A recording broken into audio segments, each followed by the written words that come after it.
Les amis, on se retrouve aujourd'hui pour l'épisode 7 de Boruto. Alors, aujourd'hui, qu'est-ce qui se passe dans cet épisode-là? J'ai envie de dire que ça devient une routine qui commence à me saouler. Ça commence à me saouler parce que moi, je veux de l'action. Alors, j'ai envie de vous dire, comme d'habitude. Après, ça fait que 6 épisodes aussi, donc on va pas non plus s'attendre directement à quelque chose de grandiose. On nous lance encore une fois vers le délire de cette aura maléfique.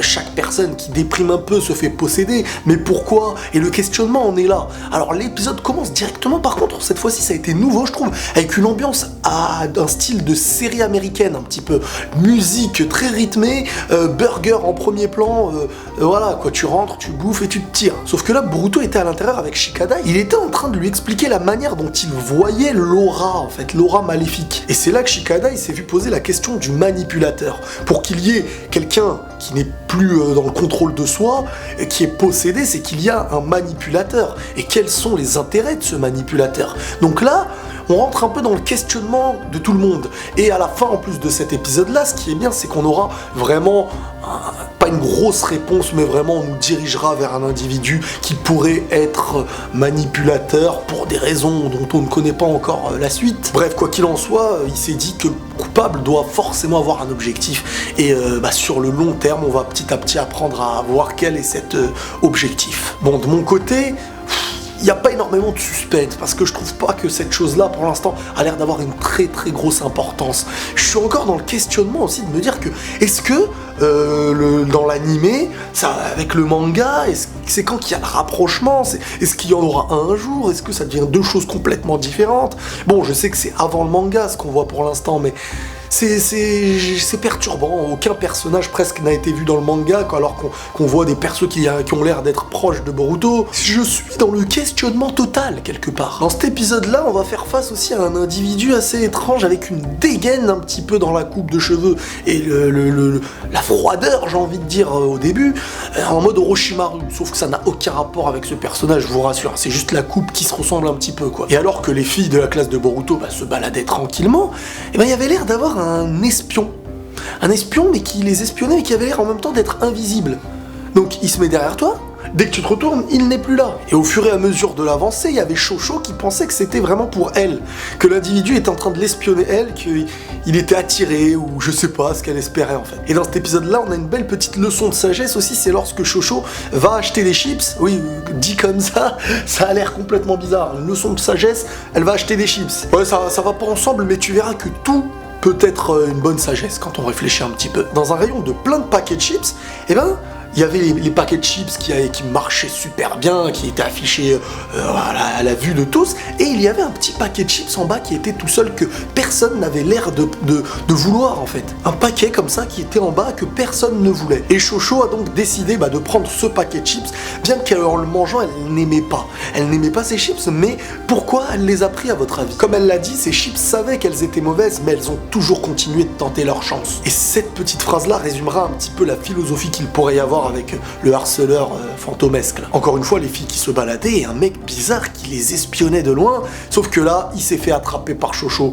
Gros coup de poing dans la tronche. Et c'est là que tout le monde s'est donc réuni autour de ce personnage, et celui-là a donc avoué en fin de compte qu'il était amoureux. Sauf que Shosho là, elle pensait qu'il était amoureux de lui, donc elle avait commencé à dire je comprends, pourquoi tu m'espionnes et tout avec mon charme, enfin voilà quoi, elle était dans son délire. Et notre ami l'espion complètement bizarre, s'est mis à répondre non en fait, je suis amoureux de Sumire. Rappelez-vous un petit peu cette déléguée de la classe qui est un petit peu une Hinata. J'ai l'impression que celle-ci est amoureuse même de Boruto. Et je me dis peut-être que par la suite il pourrait y avoir une jalousie même du personnage parce qu'il s'est fait rembarrer. Il lui a avoué sa flamme, parce que je vous explique un peu comment ça s'est passé. Il y avait Shosho qui a dit écoute, avoue-lui ce que t'as sur le cœur, dis-lui les choses, comme ça tu ne regretteras rien. Et alors lui, il s'est dit je vais déclarer ma flamme. Et il lui a dit qu'il l'aimait et tout ça. Et c'est là que la fille lui a dit je suis désolé, non, tire-toi là-bas. Là-bas, plus précisément. Et là, il a senti une honte pas possible. Il a dit, c'est elle qui m'a dit de déclarer ma flamme, et nanana. Et là, Shosho lui a dit d'une sagesse, quand on ne tente pas sa chance, on ne pourra jamais réellement savoir.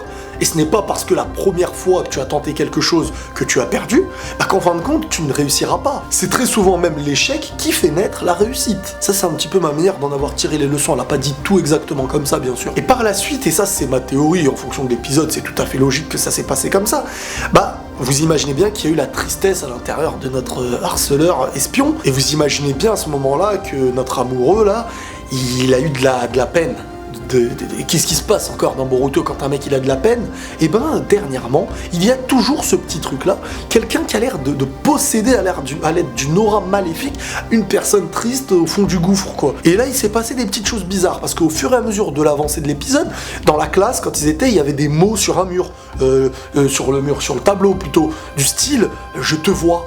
Je serai toujours là, je te verrai toujours même quand tu me verras pas. Je t'aime, Sumire, machin, plein de feuilles qui tombaient, vraiment du harcèlement incroyablement, amoureusement sauvage. Ça donne mal à la tête. Hein. S'il y a des gens parmi vous qui sont comme ça, arrêtez. Ne faites pas des choses pareilles, vous allez vous faire souffrir et faire souffrir l'autre personne. Personne ne gagne. Bref, à un moment dans l'épisode, les filles se sont vues être coursées par notre amoureux et elles se sont cachées toutes dans une pièce, sauf qu'il y a eu ensuite Sumire qui a été pris par le mec. Et à la fin, on les a retrouvés dans le toit. Et heureusement que les autres étaient intervenus à temps. Et c'est là que Boruto, chose qu'il n'avait pas vue dans le passé alors que Shikadai lui avait demandé « Est-ce que tu avais aperçu l'aura maléfique au-dessus ?» Dans le passé, Boruto a dit non, il a l'air totalement normal. Mais lorsqu'il était sur le toit, et comme j'ai dit, je pense qu'après la déception de s'être pris un bâche, il a été possédé. Donc cette fois-ci, là, la spécificité, la particularité spécialifique incroyable de cette aura, elle était différente que d'habitude.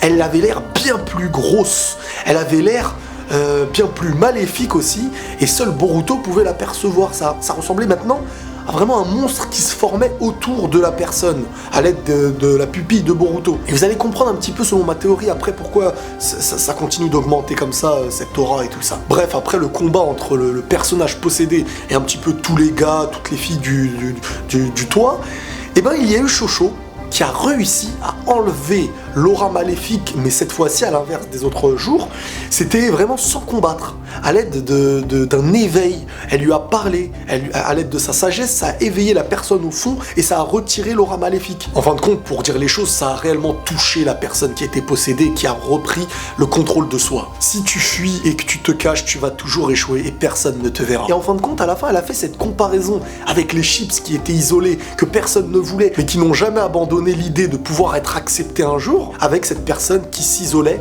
qui se cachait, qui se mettait en mode même invisible pour pouvoir indirectement être accepté par sa non-présence. Hein, ça, c'est très compliqué ce que je suis en train de raconter. Même moi, je suis en train de me perdre. Et pour les chips, malgré le refus de tous les clients de les acheter, elles n'ont pas abandonné et elles ont trouvé acheteur, celle qui était Shosho. Et ces phrases-là, ça a touché vraiment le personnage parce qu'il s'est dit, et je pense que ça peut même nous toucher, moi, vous, tout le monde. Il s'est dit, c'est vrai, peu importe en fait dans la vie l'échec qu'il y aura, moi, je serai en accord avec mes objectifs. Je veux cette chose-là, ou bien je veux avancer. Mais si je me cache, en fin de compte, personne ne me verra et je n'aurais jamais donné raison à ce que je veux. Jamais j'aurais pu avancer ou montrer ce que j'ai envie.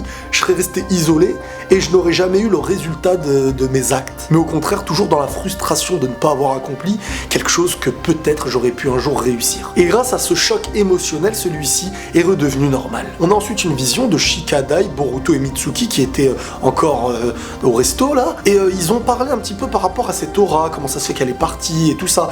Donc selon Shikadai, peut-être que c'était lié au choc émotionnel qui était important, et donc, comme je l'ai expliqué avant, ça a pu retirer le mauvais aura. Mais il y a aussi eu la question, comment a-t-il pu faiblir ensuite si vite, alors qu'il n'avait pas utilisé de grosses techniques sur le coup. Mais après que l'aura est partie, il se sentait faible. Et c'est là ensuite qu'on a une vision de Naruto l'Hokage, avec Shikamaru, qui discutent même eux un petit peu par rapport à ça, en expliquant que beaucoup de personnes dans la ville se sont vues aller à l'hôpital par la perte de chakra. Cette aura maléfique, en fin de compte, a l'air de prendre du chakra chez chaque individu en fait.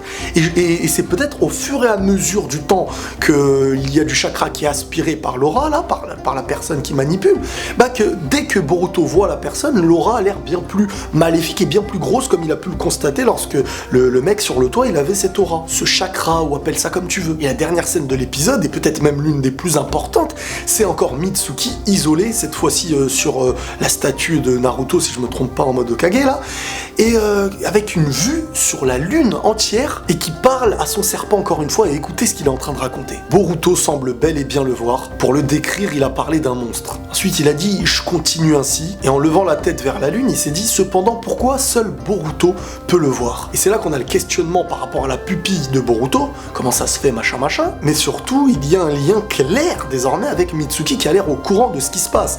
Il a l'air d'obéir aux ordres de quelque chose. Son petit serpent là, il vient bien de quelque part. Est-ce qu'il y a Orochimaru derrière? Et le délire de la lune, ça me rappelle aussi un petit peu Kaguya, et aussi les méchants qu'on peut voir dans le film Boruto. Donc je me dis peut-être que le chakra là, il a aspiré pour nourrir les méchants qu'on verra après dans le film, donc ça fera une continuité dans l'avancée de l'histoire, et ça concorderait, sauf que Mitsuki, le lien qu'il a avec eux, je me rappelle plus trop. Mais du film Boruto que j'ai vu, ça a l'air de peut-être être cette utilité d'aspirer le chakra de chacun. Je vois juste maintenant le questionnement, comme j'ai dit, de Mitsuki. Les épisodes en eux-mêmes sont bien, sont sympas, mais c'est vrai que quand tu regardes un animé à côté comme l'Attaque des Titans ou encore Dragon Ball, parce qu'il se passe des choses actuellement, et là j'ai envie de dire on est dans l'avant quelque chose. Et c'est là qu'on est pressé, un épisode par semaine, par-ci, par-là, il faut que...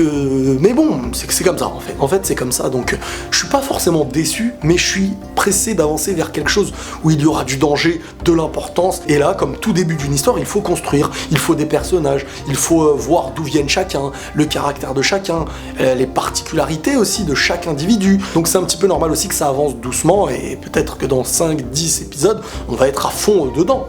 Maintenant, j'aimerais bien avoir vos retours là-dessus. N'hésitez pas les amis à commenter cette vidéo, j'espère qu'elle vous a plu.